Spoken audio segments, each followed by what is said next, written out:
PseudoPod, episode 885 for September 29th, 2023.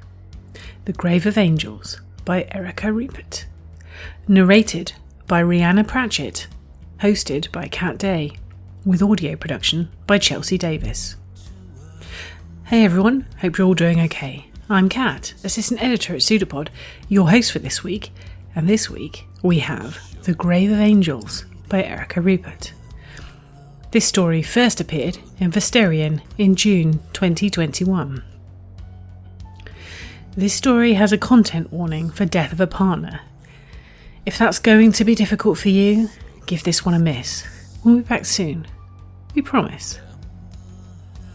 Now, we're bringing you this particular story today because September 30th is the feast of St. Jerome. Jerome was a scholar who's best known for his translation of the Bible into Latin. He is, naturally, the patron saint of translators and librarians.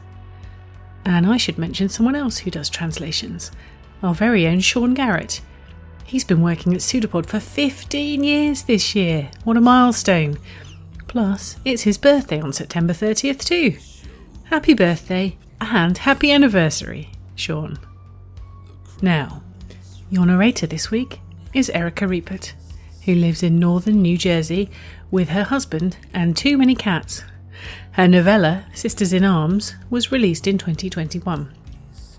Her short stories have appeared in magazines including Vesterian, Lamplight and Nightmare, on podcasts including Podcastle, and in multiple anthologies.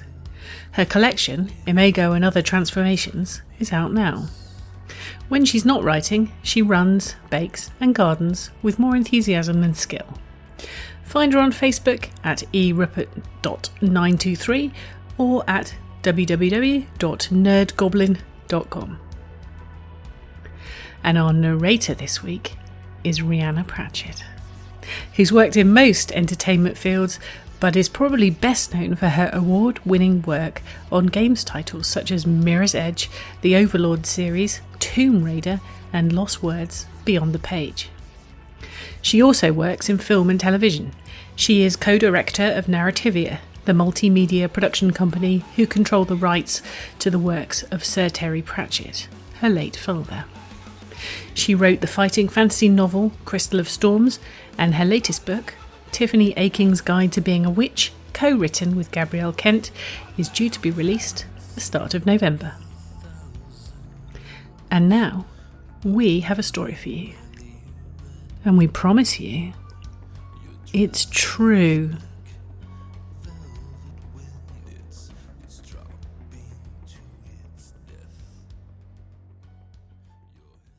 The Grave of Angels by Erica Rupert. Narrated by Rhianna Pratchett. Cora Martin, last child of her family line, insisted that I bring her home as a condition of our marriage. And home for Cora would always be Hollyock, where it stood on the high cliffs above the sea, exposed beneath the wide, murky sky.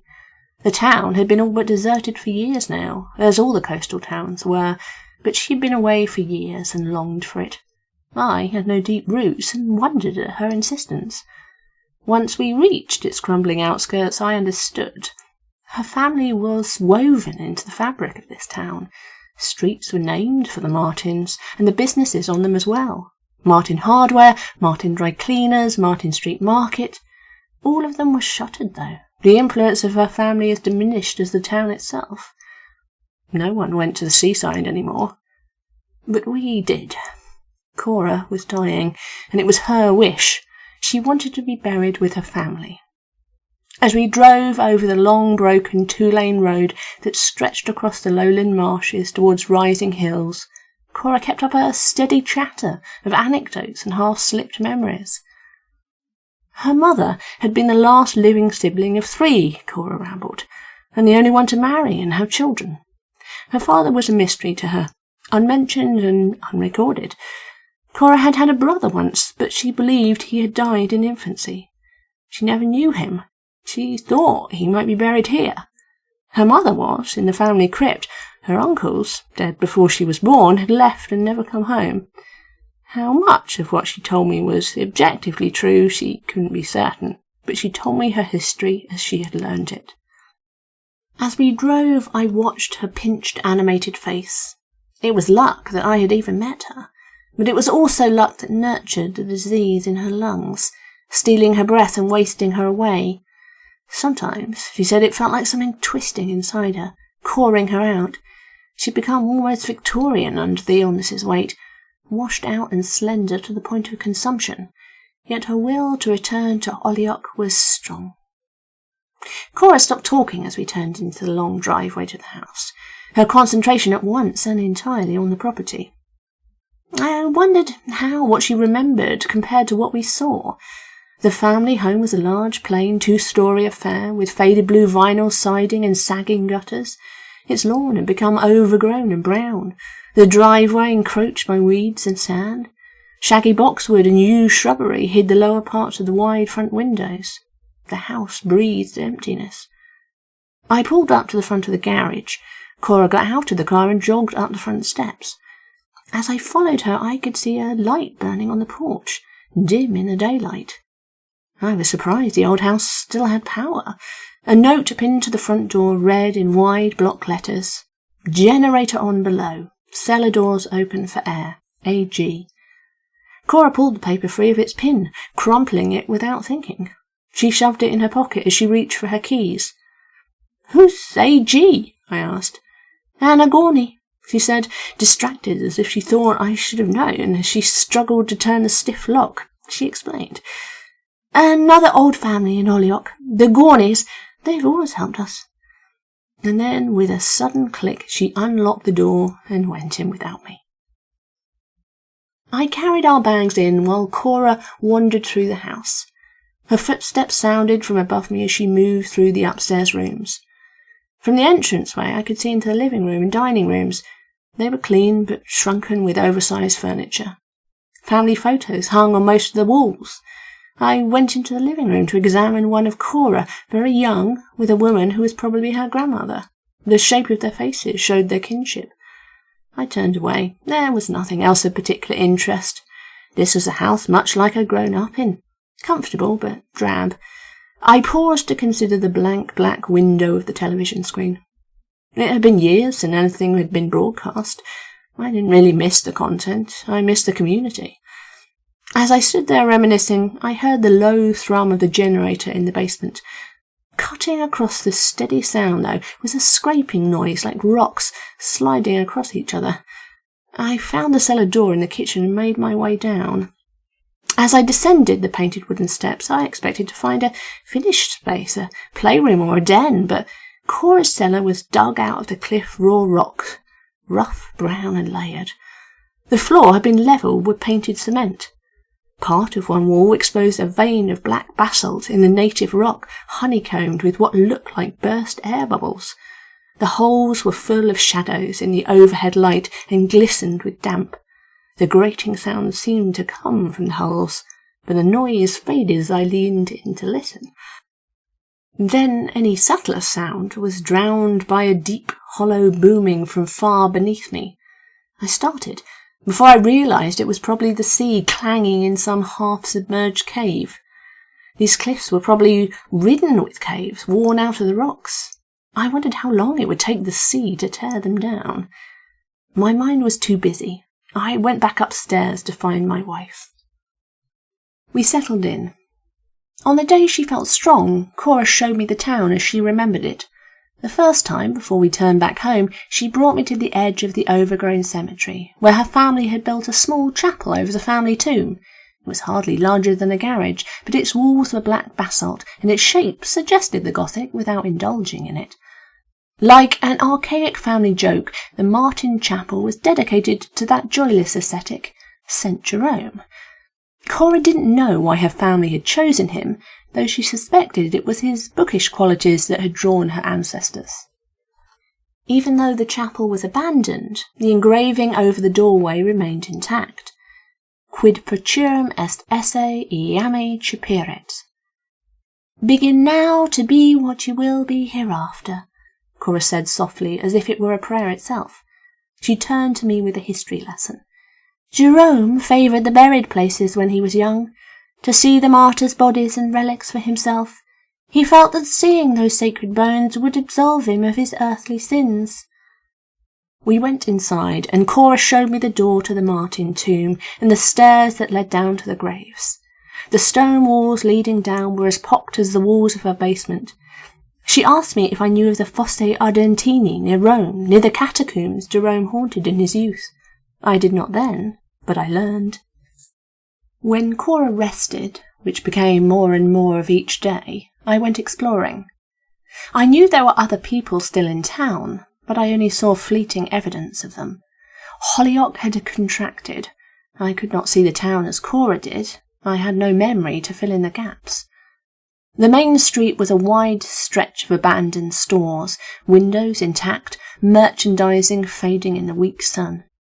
The municipal building was empty in these strange times, as was the unlocked, partially stocked grocery store, and a church whose denomination escaped me.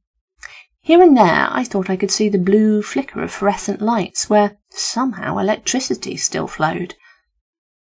On the far side of an overgrown park I found the library. It was without power, abandoned as the rest of the town's infrastructure. The doors had blown open in some storm, and the vestibule had clotted with mud, but the books had been left mostly alone. The main rooms were bright with the grey light that poured through the large streaked windows. I searched through the stacks until I found the books I needed, thick with dampness, but intact. I collected layperson science, paleontology and geology and archaeology. I dug out books of folklore and myth. I grabbed a few science journals I thought I would understand. I lugged my finds back home with me, where the light was constant. I had little else to do but read. I read all the non-fiction first, answering the questions Cora had raised, and then I dug deeper into folklore and myth, back to the Greeks and their buried gods, and the gods they stole and renamed. It was all there, scattered like fossil bones, fragmentary, incomplete, but clear enough. Clear enough. The urge to burrow deep into the belly of the earth has been with us as long as we've been human. The Neanderthals who buried the dead 1,000 feet deep in the Brunilquai caves must have felt the tug, and the butchers who stumbled in the Fosse Diatini.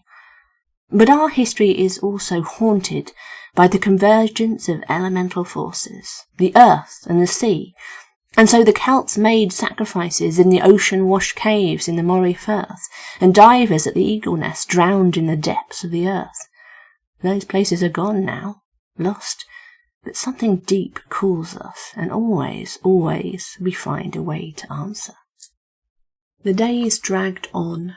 One Gournay or another made sure that the generator ran, and that some kind of food was left on the doorstep for us. I walked and I read. Sometimes I spent time with Cora. I would help her down the stairs, and we would walk as far as the chapel, but the damp air weighed her down. She had so little energy left. My company seemed to exhaust her. As Cora grew weaker, she grew less certain of her family's ways. We stopped our trips to the chapel. She would no longer bear looking down that long stairway into the dark. She became obsessed with her impending death. She grew demanding, pressing me to promise I would not bring her to her family tomb. She wanted her body burned and the ashes taken to the high peaks above Hollyock and thrown to the wind. She did not fear dying, nor the great swallowing void of not being. Not even the relentless pain of the process. She dreaded the thought of being sunk into the earth. She feared what would become of her after. I promised her anything to keep her still. There was so little of her left. Soon enough, Cora passed beyond any comfort I could offer. Her skin had been golden once before fading to its present dull brass. The fever that rode her gave her sunken cheeks a lying flush, lent her eyes a false brightness, but she was wasted into a barely fleshed scarecrow, her arms and legs sticks inside her clothes. "It's moving in me, like worms. It hurts," she told me, her voice a ghost. "Go find the Cornies." I left her and stepped out into dusk. I took the car, glad the neglected battery still held a charge. I drove until I found the Gorneys' house by the electric light shining through its windows. The front screen door was propped open. I knocked on the doorframe. Dishes clinked inside the house. Water ran. I heard low voices but could not catch the words. At last an older woman came to the door, trailed by a tall young man. "Are you Mrs. Gorney?" I asked, suddenly uncertain. "Anna," she said. "And Anthony?" She showed no surprise at my appearance. "It's Cora," I said. "She's dying." Anna Gorney shrugged. "That's why she came home." I was jarred by her bluntness. "Please, you've got to help with the arrangements. She wants her ashes scattered over the sea. Are any funeral homes even still open?" She looked at me with what might have been pity or scorn. "We'll do what we have to do," she says. "Go on, we'll come." "Thank you," I said, and gladly left the Gorneys behind me as I drove back to the house. I went upstairs into the comfort of the light. Cora had curled up on her side, her face to the wall, whispering steadily of burning and flight. Her faded voice went on for hours. I sat with her and listened. Her words were a jumble, noise without sense. Eventually she stopped speaking at all, and very late that night she died, gasping from the pain. The next morning the Gorneys appeared on the doorstep. Their knocking broke the spell of silence that held the Martin house. I let them in. "She's dead," I said by way of a greeting. "Yes, I know," Anna said. She and her son brushed past me and went up to Cora. I stayed downstairs. They knew what they were doing. I didn't question how they knew. They came down after a short while, with the long, bony length of Cora's corpse carried over their shoulders. Her body was wrapped in a grey cloth as fine as spider's web, and so clingy I could see the hollows of her eyes. Anna must have had the cloth in her bag. There was nothing like that in the house. "She can't go down yet," Anna said. "We have to make sure things ready for her." I roused. "She wanted to be cremated. She doesn't want to be put in the ground." Anna stared at me, her eyes hard. "They all say it. Her mother said the same thing, and her grandmother too. I've tended them all at the end." "Oh," I said. Anthony stood quietly behind his mother. "People get scared when they're dying, but she knew what she really wanted. It's her responsibility. It's why she came home." "Oh, but," I said and stopped.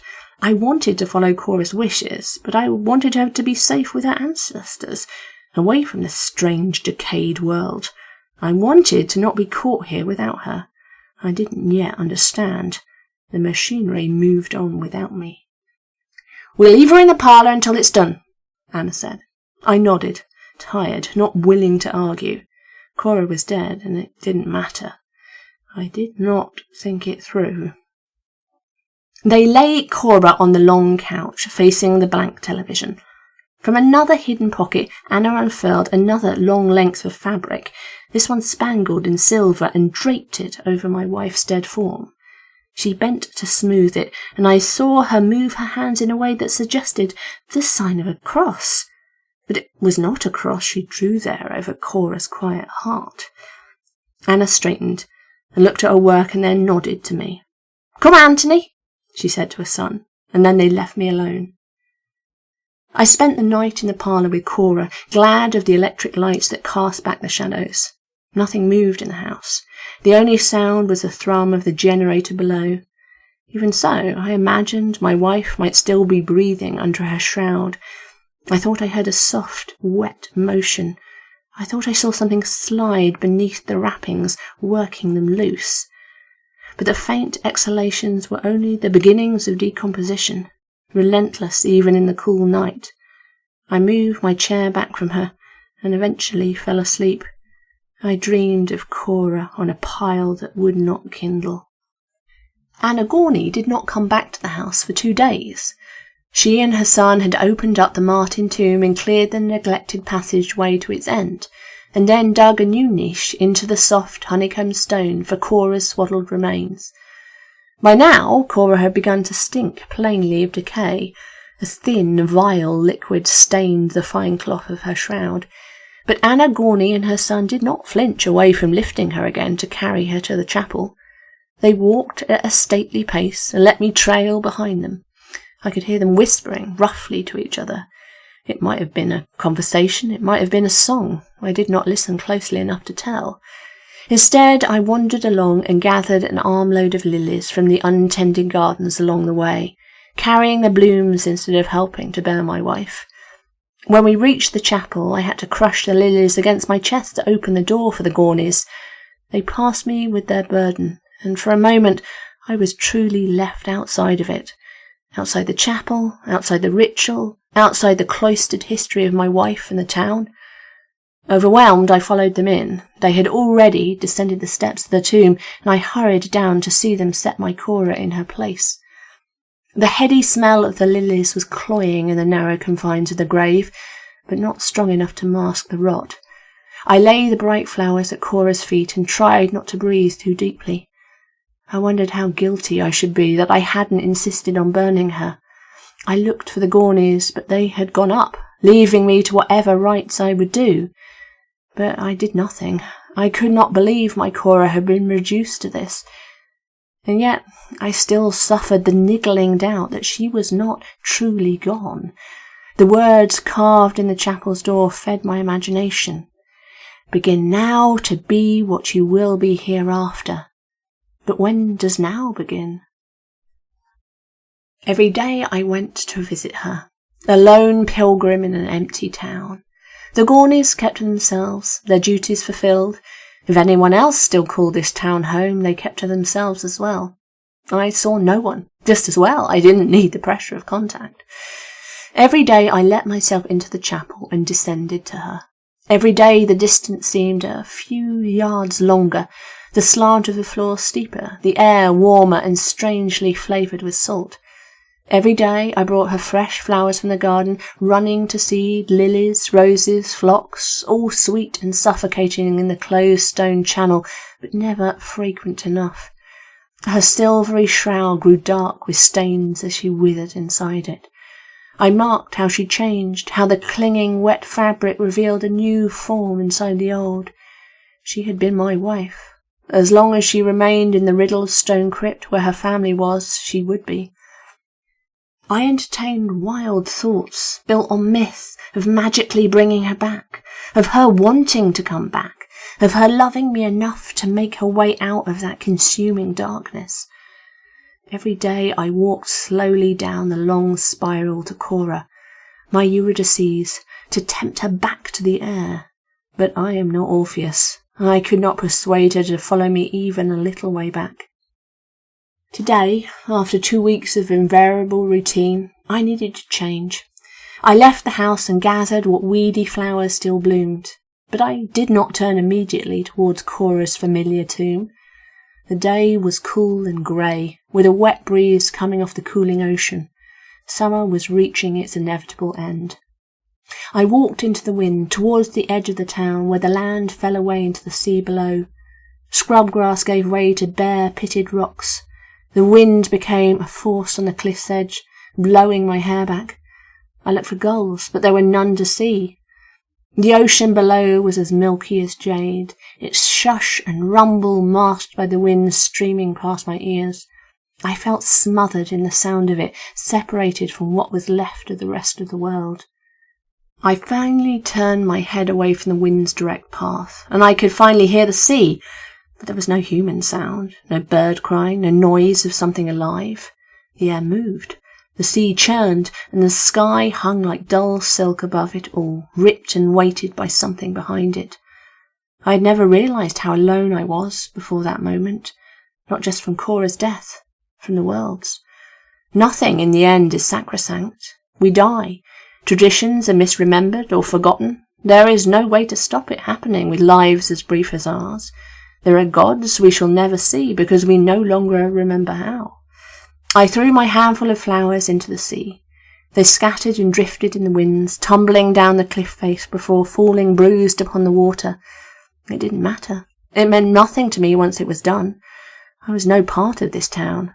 I didn't belong here, to this tradition, not with Cora gone. I didn't belong to her either, not any more. I watched the waves swallow the flowers down, and then the sky ripped open, the grey fabric of it shredded by profound light, and in an instant the roar of thunder followed. The smooth clouds flexed into stormy masses muscular as a cat. I cringed. Mine is not the only memory. With the first slap of rain, an attention bore down on me, the attention of something that had no measure of its own strength and no concern for mine. I fled from the wind and the terrible sky, driven back into town by the storm. The muddy streets of Hollyock were empty but for me. The rain stung like splinters and the wind was a lash. I should have run back up the hill to the house, but the sky knew where I was. The chapel was closer. I wrestled open the door beneath the inscription and escaped the swarming rain. St. Jerome's words were no longer any comfort or hope. Even beneath the stone roof I felt exposed. As I wiped water from my face, I realised that someone sat on the step to the altar. My skin tingled as the hair on my arms lifted in fear. In the foggy grey light, the person seemed misshapen and blurred, human only by suggestion.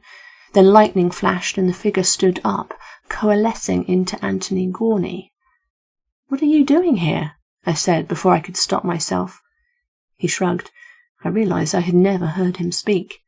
Then Gorney opened the door to the tomb for me and gestured that I should go down. Lightning crackled, lighting the passage and the first few steps with blue radiance.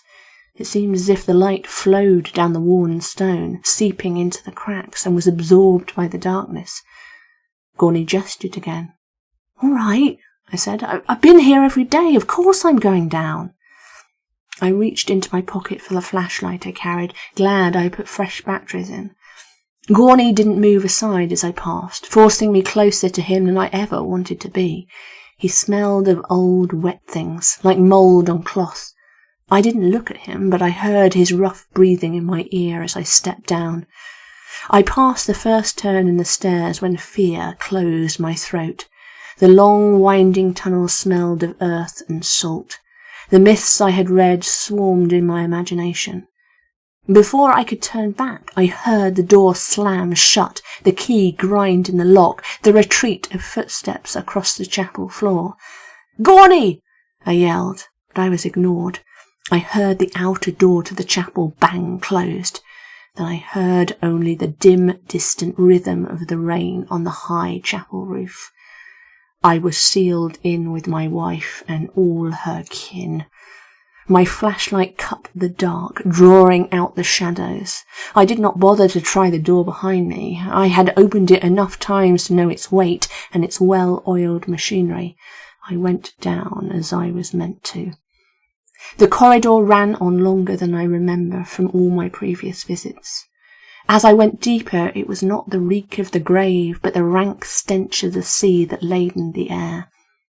I passed the dozens of niches I always counted on the way to Cora, each with its piles of dust. This time it struck me that the names over them, all the names I could read, were female. The tombs spiralled down and down, screwed into the earth. I had a sense of the corridor turning on itself, like a Mobius ring, like a Ouroboros. At times it seemed as if I were climbing, but gravity pulled strangely at me, and I had to fight against it to move on. At other times a step would bring a sickening lurch like a drop of an elevator, but the rock remained firm beneath my feet. The sides of the corridor glistened, dank with seeping water, and the air grew increasingly hot. When I finally reached the end of the corridor, I expected to see the shadow of my Cora in her ragged shroud, as slumped and empty as I had left her yesterday. But she was gone, her niche vacant. I cast my light around, looking for signs of some terrible prank. Dropped in the dust was her dismembered hand, half open, cupping nothing, the skin tight and pulling the bones together.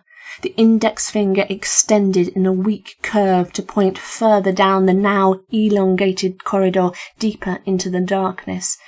She was down there, moving in the earth. I knew it. I followed her direction. The tunnel continued as far as my light would show it. There were no more niches, just pitted black rock walls. It is the same rock as the chapel, and the intrusion in her basement.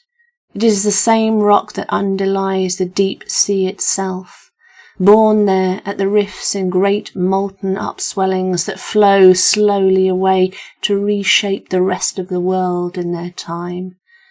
These black walls should have been smooth and solid, the roots of the world, but they were as pocked as limestone. The corridor rustled with the sound of sand on sand. I blamed my own footsteps. The smell of salt here made me choke. I cannot imagine how far down I have travelled. And then I realised that my flashlight was not the only source of light in the depths. Ahead of me I could just discern a pale, bioluminescent glow spilling up from an even deeper place. The floor sloped down gently. I stepped down into the light.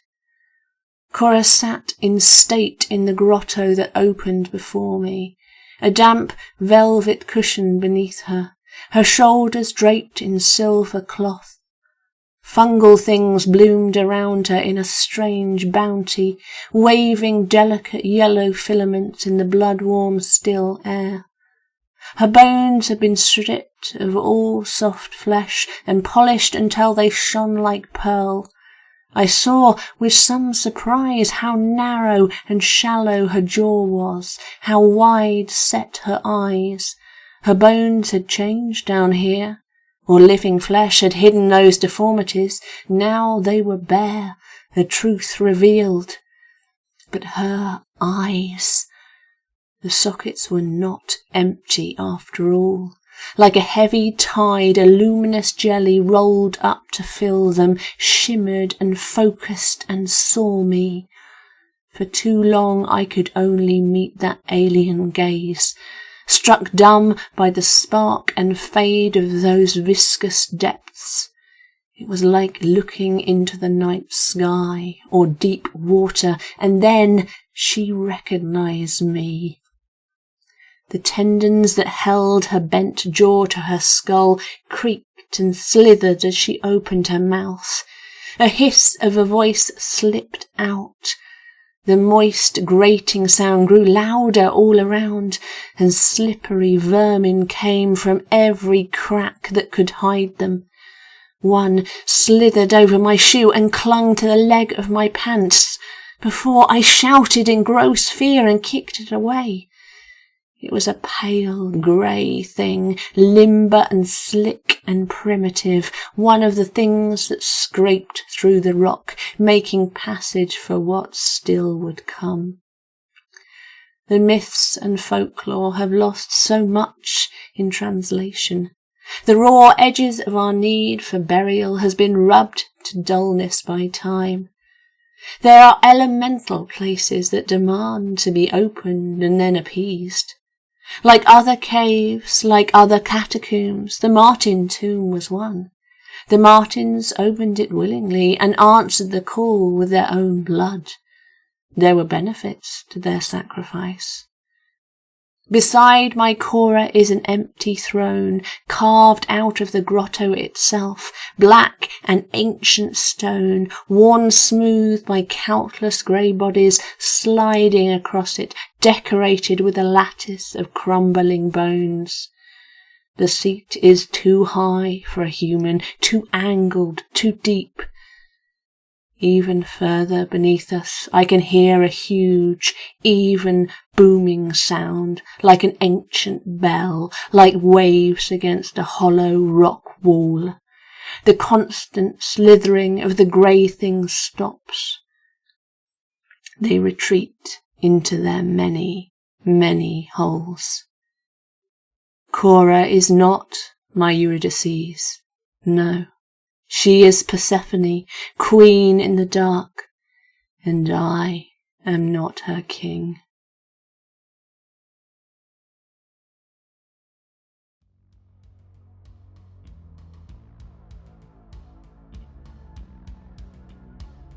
Well done.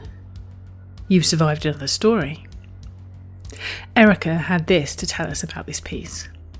This story incorporates many of my recurrent themes: rituals, religion, the end of the world, and it did not end up where I thought it would when I began. I love the symbolism in this story.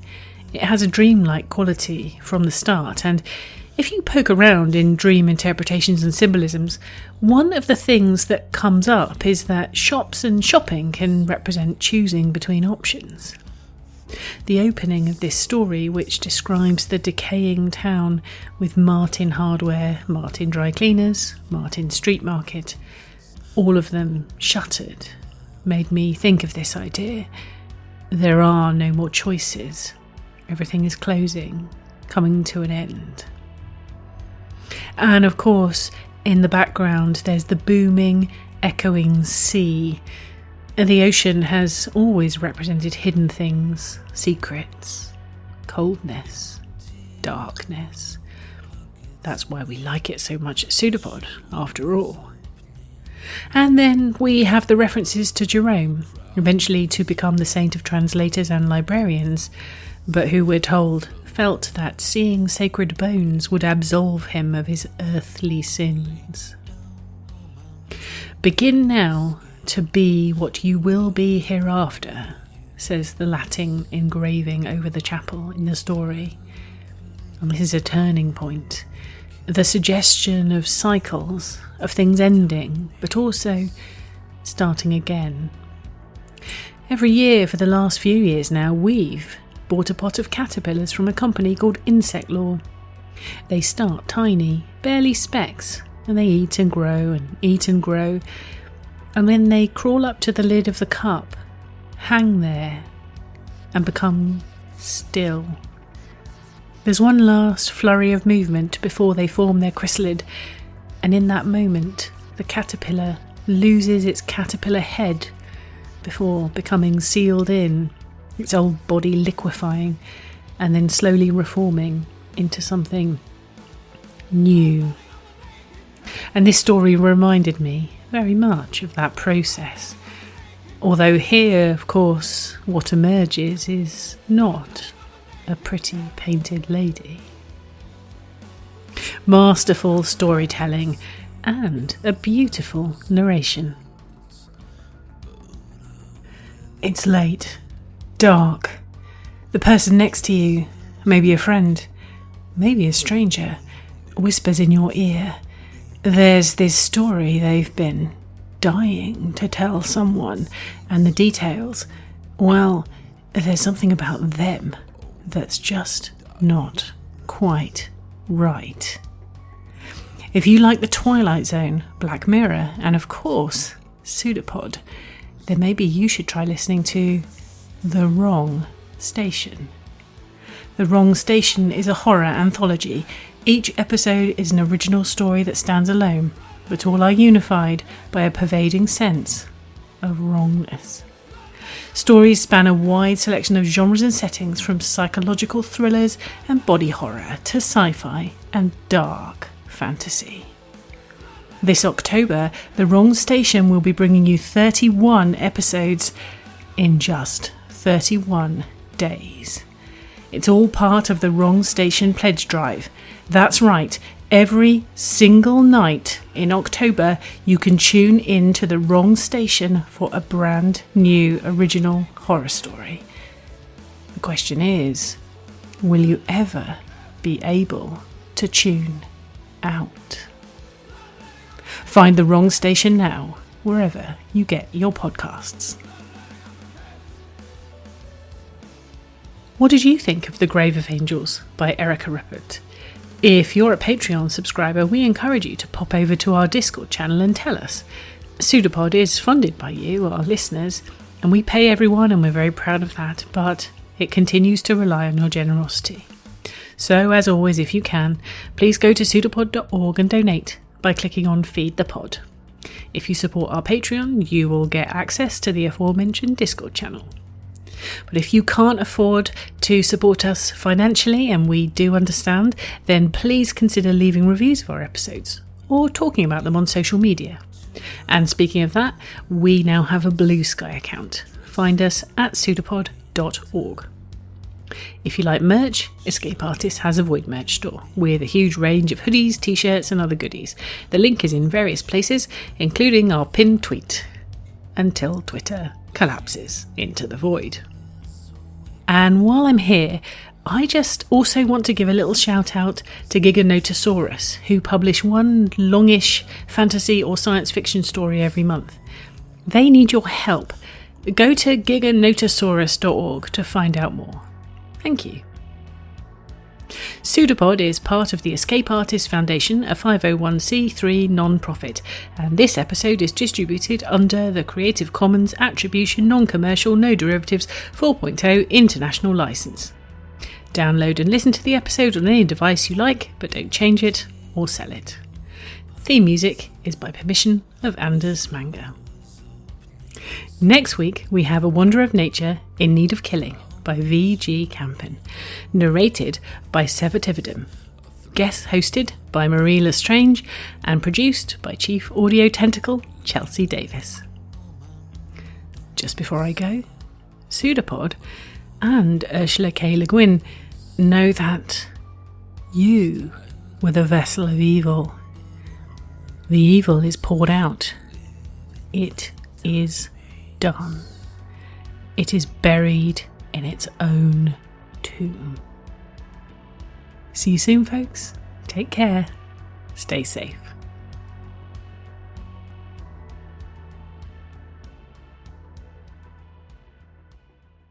An arm appeared from nowhere on the shape, seemingly projected like the pseudopod of a protozoan. It's a pseudopod. It's a big foot. It's all about podcasts these days.